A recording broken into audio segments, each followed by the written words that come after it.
Assalamualaikum warahmatullahi wabarakatuh. Perkenalkan, nama saya Arki Samanta, NIM 22301002, Prodi HKI semester 4. Ya, kali ini saya akan mereview materi tentang advokasi melalui penanganan perkara. Langsung saja, yang poin pertama yakni advokasi penanganan perkara dan prosedurnya. Advokasi melalui penanganan perkara merupakan suatu proses yang melibatkan bantuan hukum dan pendampingan untuk membantu individu atau kelompok yang menghadapi masalah hukum, baik dalam maupun di luar pengadilan. Seluruh kegiatan yang dilakukan oleh aparat pengadilan yang diberi tugas untuk mengelola penanganan perkara yang meliputi prosedur penerimaan perkara, keuangan perkara, pembekasan perkara, penyesalan perkara, dan pembuatan laporan perkara sesuai dengan pola yang sudah ditetapkan adalah penjelasan mengenai penanganan perkara. Kemudian penanganan perkara itu dibagi menjadi 4 poin. Yang pertama yaitu tahapan persidangan, administrasi perkara, administrasi persidangan, dan yang terakhir yaitu penanganan pengaduan. Kemudian poin yang kedua yakni peranan advokasi dalam penanganan perkara.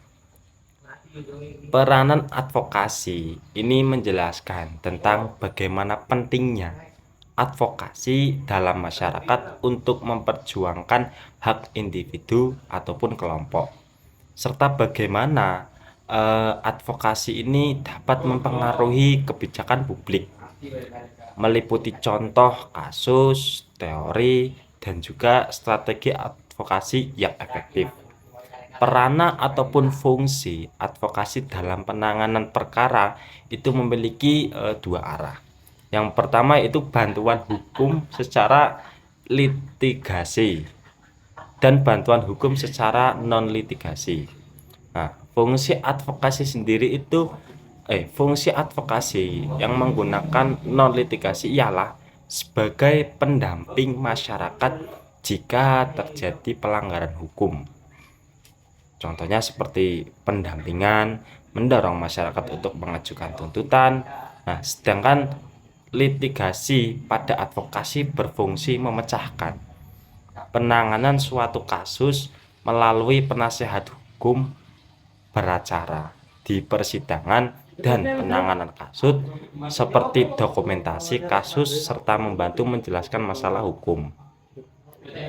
Kemudian tugas ataupun peranan advokasi itu ada 5. Yang pertama itu melakukan interview klien dan memelihara kontak umum dengan klien. Yang kedua yaitu mengalokasi dan melakukan interview pada saksi. Kemudian poin yang ketiga yakni melakukan penelitian hukum. Kemudian poin yang keempat yaitu mengerjakan draft dokumen hukum, melakukan koresponden dan pembelaan. Poin yang terakhir yaitu menyimpulkan pernyataan, pemeriksaan, dan juga kesaksian. Kemudian poin yang ketiga yaitu strategis penanganan perkara. Nah, strategis penanganan perkara itu setiap advokasi ataupun firma hukum mempunyai strategi masing-masing di dalam penanganan suatu perkara. Nah, di sini itu ada 4 hal yang dapat dilakukan.